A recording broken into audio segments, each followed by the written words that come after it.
Hola, bienvenidos al informativo de Magnífica TV, dedicado a ofrecer las noticias más relevantes de la Iglesia. Hoy es miércoles 14 de septiembre del 2016 y estos son nuestros titulares. México se ha vuelto a echar a la calle para apoyar la causa de la vida y de la familia. Más de 1 millón de personas participó en las manifestaciones que tuvieron lugar en 122 ciudades. Terroristas musulmanes preparaban atentado con coche bomba contra la Catedral de París. 3 mujeres han sido detenidas por su participación en los hechos.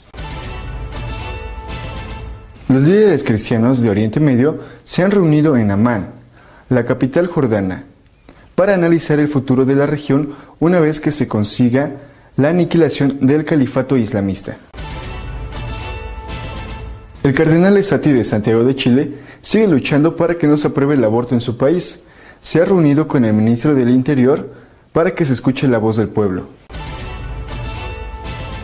El nuevo primado de América y arzobispo de Santo Domingo, Monseñor Osoria, ha tomado posesión esta semana sustituyendo al cardenal López Rodríguez, que había gobernado la diócesis durante 35 años. Sí a la vida y sí a la familia, formadas por un hombre y una mujer. Eso fue lo que gritó el millón de personas que llenó las calles de 122 ciudades de México. Más de 1 millón de personas participó en las marchas convocadas en 122 ciudades de México para expresar su apoyo a la vida, a la familia y al matrimonio entre un hombre y una mujer, así como su rechazo al mal llamado matrimonio entre homosexuales promovidos por el presidente del país, Enrique Peña Nieto. En un informe preliminar, los organizadores indicaron que los asistentes superaron el 1.060.000 asistentes, solamente en 102 ciudades. Las manifestaciones comenzaron a las 8 de la mañana y se extendieron hasta entrada la tarde. Los manifestantes demandaron que se apruebe la propuesta de reforma constitucional presentada al Senado por el Consejo de la Familia en febrero de 2016, acompañada de 200.000 firmas, con la que se reconocería el matrimonio como la unión entre un hombre y una mujer. Las marchas expresaban además el rechazo contra la propuesta del presidente Enrique Peña Nieto de legalizar el matrimonio y la adopción por homosexuales a nivel nacional. Un atentado contra la Catedral de París por fundamentalistas islámicos que pudo haber causado cientos de muertos y la destrucción del templo ha podido ser evitado. 3 mujeres han sido detenidas en relación con el hallazgo de un coche con varias bombonas de gas en su interior aparcado en las proximidades de Notre Dame en París. El coche tenía los intermitentes puestos cuando fue encontrado y en su interior había 7 bombonas de gas, una de ellas vacía y colocada en el asiento del copiloto. Había también una gran cantidad de gasolina, dispuesta para ser prendida, que con el calor hubiera hecho estallar las bombonas de gas. Una de las mujeres detenidas fue la compañera de uno de los terroristas que participaron en la matanza llevada a cabo en una discoteca, y después lo ha sido del terrorista que cortó el cuello a un sacerdote en una pequeña iglesia del norte de Francia. Los líderes de las principales iglesias con presencia en Oriente Medio se han reunido en la capital de Jordania para analizar el futuro del cristianismo en la región una vez que se restablezca la paz y para organizar mejor la ayuda a los refugiados por la guerra que se vive allí. El martes 6 de septiembre comenzó en Amán, capital de Jordania, la 11ª Asamblea General del Consejo de Iglesias de Oriente Medio, con la participación de los pastores y representantes de todas las iglesias presentes en la región. El rey Abdalá II ha recibido personalmente a los líderes cristianos que acuden a la asamblea. En el encuentro, que se realiza en el Patriarcado Greco-Ortodoxo de Jerusalén, participan entre otros el Patriarca Greco-Ortodoxo de Antioquía, Yohanan X, el Patriarca Caldeo, Luis Rafael I, el Patriarca Latino Emérito de Jerusalén, Fued Tual, el Patriarca Ciro Católico, Ignaz Yusif III, el Patriarca Greco-Melequita, Gregoire III, y el Patriarca Copto Ortodoxo Tawadros II. Las reuniones y conversaciones entre los responsables de las iglesias y de las comunidades religiosas se centran en las condiciones de los cristianos en Oriente Medio y examinan también la necesidad de promover el diálogo con las comunidades islámicas mayoritarias y los esfuerzos de ayuda a los refugiados. Asimismo, en la reunión se han analizado las medidas a tomar para instar a la comunidad internacional y a las potencias globales y regionales a promover el fin de los conflictos en Siria e Irak lo antes posible. Tras el éxito de las manifestaciones realizadas a favor de la vida, el cardenal Ezzati de Santiago de Chile se ha reunido con el ministro del Interior para que la voz del pueblo sea escuchada y respetada. Hasta el momento, sin éxito. Por cerca de una hora se extendió la reunión entre el ministro del Interior de Chile, Mario Fernández, y el arzobispo de Santiago, cardenal Ricardo Ezzati. La cita tenía por objetivo abordar el proyecto del gobierno que despenaliza el aborto.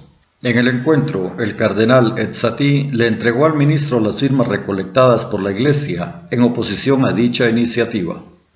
Además, abordaron la marcha realizada el fin de semana por el tema, a la que asistieron 100.000 personas. A su salida, el cardenal Ezzati, refiriéndose a Fernández, señaló que es el ministro del Interior y tiene, por supuesto, una función política que no se puede desligar de la identidad de la propia persona. Asimismo, afirmó que quisiéramos, con mucha humildad, que el Poder Legislativo escuche la voz de tantos ciudadanos y que de verdad promuevan la vida, y la promuevan en todo el arco de la vida. El proyecto, sin embargo, fue aprobado en la Comisión de Salud del Senado. Por su parte, el ministro del Opus Dei declaró que es ministro del Estado y que el Estado es laico, en el cual hay separación con la Iglesia. Después de gobernar por 35 años, la sede primaria de América, la de Santo Domingo, le ha llegado la hora de la jubilación. El cardenal López Rodríguez ha sido sustituido esta semana por Monseñor Osoria. El pasado sábado, Monseñor Francisco Osoria Acosta ha tomado posesión como nuevo arzobispo metropolitano de Santo Domingo, en República Dominicana, cargo que incluye el título de Primado de América, por ser Santo Domingo la primera diócesis creada en el continente americano. Sucede en el cargo al cardenal Nicolás de Jesús López Rodríguez, que en octubre cumple 80 años de edad y ha pastoreado la arquidiócesis durante 35 años. En este tiempo, la diócesis ha pasado de 2 millones de habitantes a 3,6, de 86 parroquias a 215, y de unos 250 sacerdotes a casi 500. A la misa de posesión de la Catedral Primada de América asistieron el presidente de la República Dominicana, Danilo Medina, y su esposa, Cándida Montilla de Medina, y diversas autoridades civiles. Si desean estar al día de lo que va sucediendo en la Iglesia, pueden hacerlo a través de nuestra página web de noticias, www.católicosonline.org. Hasta la semana que viene, si Dios quiere. El Santo Padre acaba de enviar una carta a los obispos de la provincia eclesiástica de Buenos Aires, a la que él perteneció cuando era arzobispo de la capital argentina, dando por válida la interpretación que esos obispos acaban de hacer pública sobre la Amoris Laetitia. En esa interpretación de los obispos argentinos se dice que primero hay que el divorciado que está vuelto a casar sin haber conseguido la nulidad matrimonial tiene que hacer todo lo posible por vivir en castidad. En el caso de que eso no le fuera posible, dice el documento de los obispos argentinos, y en el caso de que se hubieran agotado todas las opciones para intentar conseguir la nulidad matrimonial, y en el caso de que si se produjera la separación de ese segundo matrimonio, el divorcio, se estaría introduciendo un mal mayor, por ejemplo, para los hijos, en ese caso, dicen los obispos argentinos, se podría pensar, repito, caso por caso, a nivel excepcional, estudiándolo con el sacerdote, haciendo un discernimiento, se podría pensar en que esa persona puede acceder al sacramento de la reconciliación y al sacramento de la Eucaristía. El Papa ha mandado un mensaje a los obispos de la provincia de Buenos Aires diciéndole que está de acuerdo con esa interpretación del Amoris Laetitia, más aún añadiendo que esa interpretación es la única posible. Por tanto, el Papa interviene, aunque no es un documento oficial pontificio, sí que es un documento del Papa, es una carta auténtica del Papa, zanjando la cuestión a propósito de las interpretaciones de esa exhortación apostólica. Cuando se publicó, hace ya unos meses, dije que el discernimiento, es decir, ver caso por caso, teniendo en cuenta todas estas circunstancias, es algo que se ha hecho siempre en la Iglesia. No es ninguna novedad, y puse algunos ejemplos. Para que haya pecado tiene que haber materia grave, tiene que haber conocimiento, es decir, saber que eso es un pecado, y tiene que haber libertad. Eso es la más clásica moral católica. Tiene que haber esas tres condiciones para que se cometa un pecado mortal. Si no hay un pecado mortal, por supuesto, la persona puede confesar de otros pecados porque ese no lo ha cometido y comulgar. No hay ningún problema, eso es, repito, la moral clásica. Las excepciones se tienen que aplicar en función no de la misericordia, sino en función de la justicia. No ha habido pecado, entonces puede comulgar. Si hay pecado, no puede comulgar. Es decir, nadie puede comulgar en pecado mortal. Ahora bien, si en ese caso concreto no ha existido el pecado, entonces puede comulgar. Repito, esto se hace mediante el discernimiento con el sacerdote, y esto se ha hecho siempre. Bueno, el que esto sea así, repito, no es ninguna novedad, y recordarlo me valió en ese momento bastantes críticas por parte de algunos que no quieren aceptar ninguna capacidad de discernimiento. Ahora bien, ¿qué es lo que está sucediendo ya? Lo que está sucediendo es que de ese discernimiento que da paso a casos muy excepcionales, a casos muy particulares al acceso a la Eucaristía, se ha pasado rápidamente, se está pasando rápidamente a la generalización. Es decir, de la excepción se está haciendo una regla. Ya no es que la persona va a ir al sacerdote y le va a preguntar, mire usted, yo estoy en esta situación, tengo este problema. Ahora mismo ya lo que está ocurriendo es que cada uno decide por sí mismo sin necesidad de consultar con nadie. No hay discernimiento ninguno. Más aún, te puedes encontrar con casos en los cuales el sacerdote, de hecho existen y me llegan continuamente, el sacerdote diciendo que quiere ser misericordioso como manda el Papa, da la comunión a personas incluso sin confesarse o confesándolas, pero sin que puedan confesarse. No hay ningún tipo de discernimiento y se hace en el nombre de la misericordia. Es decir, en el nombre de la misericordia se está yendo contra el Dios de la misericordia y contra los derechos del Dios de la misericordia. Derechos establecidos por el propio Dios, llenos de justicia y sentido común, que son que no se puede comulgar en pecado mortal. Le digo a usted, vamos a ver, este caso concreto, no existe el pecado, entonces puede comulgar. Ahora, es un caso excepcional. Van a ser contados los que puedan aplicarse, acogerse a esas situaciones, a esas circunstancias. Contados. Hoy lo que está pasando ya es otra cosa. Y si esto está pasando ya ahora, temo que el futuro vaya a ser muchísimo peor. Es decir, lo que está ya y lo que se ve venir en el horizonte es la disolución de la moral católica, no solamente de la moral sexual, sino de toda la moral, porque, vamos a ver, si en la práctica cada uno está decidiendo por sí mismo, en función muchas veces de su simple comodidad, que puede comulgar porque sus circunstancias se lo permiten, estamos introduciendo la moral de situación, la moral de circunstancias dentro de la Iglesia, estamos introduciendo el relativismo dentro de la Iglesia, y no tardará mucho en convertirse ese relativismo en dictadura del relativismo dentro de la Iglesia. Es decir, aquel que no esté dispuesto a hacer eso será maltratado, porque ya, de hecho, estamos siendo maltratados. Y esto, insisto, no solamente deteriorará toda la moral sexual, sino toda la moral católica.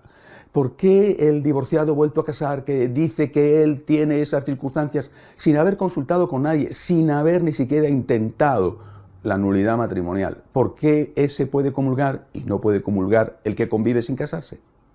por los mismos motivos. ¿Por qué no puede comulgar entonces el que tiene una relación sin necesidad de convivencia con un chico, con una chica, y que se quieren y que tienen relaciones? ¿Por qué no van a poder comulgar?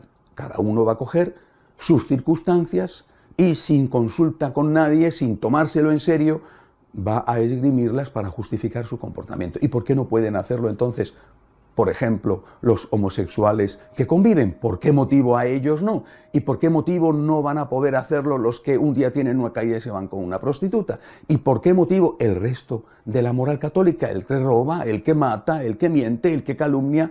Es decir, desde el momento en que introducimos la moral de situación, el relativismo, dentro de la Iglesia, las excepciones se convierten en regla. Y a pesar de que la cosa teóricamente esté clara, porque estoy seguro de que el Papa no pretende eso, de hecho lo dice con toda claridad en Amoris Laetitia, que eso no se puede hacer, estoy seguro de que a pesar de eso, esto es lo que va a ocurrir, esto es lo que ya está ocurriendo y lo que va a ocurrir cada vez más en el futuro. Me parece una situación realmente grave y peligrosa. No, insisto, porque no se puedan tener excepciones, no en nombre de la misericordia. En nombre de la misericordia no se puede decir a nadie, usted no puede comulgar, pero yo le doy a usted la comunión. En nombre de la misericordia, lo que hay que hacer es defender en primer lugar la misericordia que le debemos a Dios, es decir, los derechos de Dios. Es en nombre de la justicia. Usted realmente no cumple en su situación las tres condiciones para que estar en pecado mortal y por lo tanto usted no está en pecado mortal, usted puede comulgar. Repito, esto ha ocurrido toda la vida se ha hecho en el confesionario, toda la vida se ha hecho discernimiento. El problema es que ahora, en nombre de la misericordia, se introduce de tal manera o se amplía de tal manera el capítulo de las excepciones que cada uno va a hacer con su conciencia lo que quiera, es decir, que se va a introducir. Primero se va a introducir la moral de situación y después se va a introducir a toda vela y con toda la fuerza el relativismo en la Iglesia. Más aún, vuelvo a repetir, los que insistimos en que las excepciones pueden ser válidas en casos contadísimos, los que insistimos en que hay que defender la moral y la objetividad de la moral, ya estamos empezando a sufrir las consecuencias de la dictadura del relativismo porque somos continuamente insultados, nos dicen que no tenemos misericordia, nos dicen que no somos sacerdotes del Jesucristo de la misericordia, nos dicen que somos unos fariseos, que somos unos hipócritas. Es decir, estamos ya siendo perseguidos y acosados en la Iglesia porque estos insultos y otras cosas que vienen después como consecuencia, estos insultos son ya persecución. Creo que, repito, insisto, que esto no es lo que quiere el Papa, que una cosa es aceptar, como se ha hecho siempre, el discernimiento en un caso concreto. Lo dicen los obispos argentinos, la persona que ha intentado la castidad y no lo puede conseguir, la persona que ha agotado todas las vías para la nulidad, la persona que es consciente de que si se divorcia va a ocurrir un mal mayor sobre esa misma persona o sus hijos. Bueno, es decir, casos muy específicos, nunca se ha dicho otra cosa. Bueno, pero ahora estamos ya en otra situación. Ahora estamos en que de la excepción se ha pasado a la regla. Y los que advertimos sobre el gravísimo peligro de la destrucción de toda la moral católica, de toda y no solo de la moral sexual, estamos ya siendo perseguidos dentro de la Iglesia porque nos están acusando de ser sacerdotes sin misericordia, de no ser sacerdotes de Jesucristo. Y esta es la mayor acusación y el mayor insulto que nos pueden estar haciendo. Hasta la semana que viene, si Dios quiere.